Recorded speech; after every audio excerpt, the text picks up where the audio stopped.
Assalamu alaikum wa rahmatullahi wa barakatuh. L'islam n'est pas une secte. C'est le titre de la vidéo. C'est ce qu'on va développer aujourd'hui. L'islam n'est pas une secte. Voyons tout d'abord ce que c'est qu'une secte. C'est un groupe de personnes réunies autour d'un homme que l'on appelle un gourou et qui prétend être un prophète ou pire une divinité.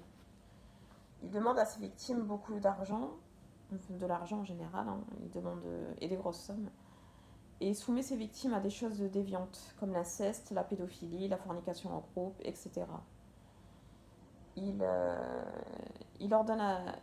appâte ses victimes avec le jour du jugement dernier, jour auquel il ne croit pas une seule seconde.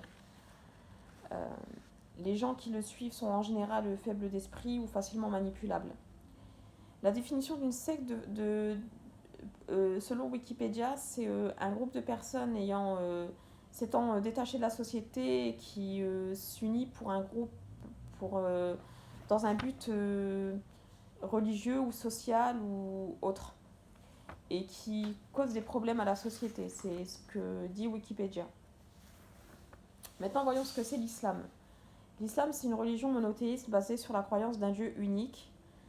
Il a créé les mondes et les créatures, donc c'est Allah, le Dieu unique.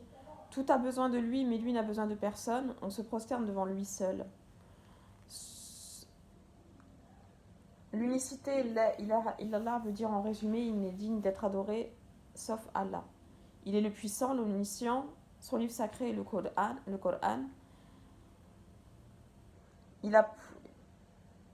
Où toute la vie du musulman y est conférée. Il ordonne le bien, interdit le blâmable. Son prophète, sallallahu alayhi wa sallam, est le dernier des prophètes et messagers à avoir reçu la révélation de l'ange Gabriel. Pendant le mois de Ramadan, voilà, il a reçu la révélation pendant le mois de Ramadan. L'islam est gratuit et est ouvert à tous ceux qui reconnaissent l'unicité d'Allah et la voix de son prophète, paix et prière sur lui. Allah ne demande aucune rétribution d'argent ou quoi que ce soit d'autre. Lui nous nourrit, mais il n'a pas besoin d'être nourri. Son prophète était entièrement soumis à lui et n'exigeait aucun salaire. Dans le Coran, il dit « Mon salaire n'incombe qu'à Allah ». Il est suivi par des croyants qui ont l'intelligence de se soumettre à Allah en admettant les signes de la création. Des signes comme la lune, par exemple, c'est un des signes d'Allah. Ceux qui réfléchissent, ceux qui ont la capacité de réfléchir à ça réfléchissent pour trouver leur voie. L'islam est gratuit, pas besoin de tapis pour prier, pourvu que le sol soit propre, pas besoin de chapelet, tasbir, les doigts de la main suffisent, c'est sunna même.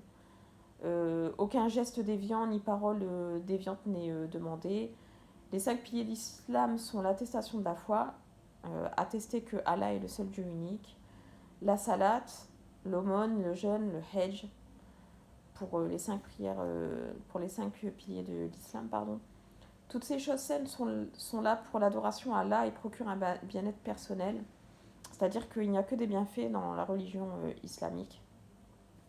Il n'y a que des bienfaits, rien n'est déviant. Parmi les bienfaits de l'islam, il y a la religion islamique comble de bienfaits ses serviteurs. La salat permet un équilibre mental et un développement de la capacité de discernement. Le jeûne fait du bien au corps et à l'esprit. L'aumône enrichit le donateur. Et le hajj permet de se rapprocher d'Allah.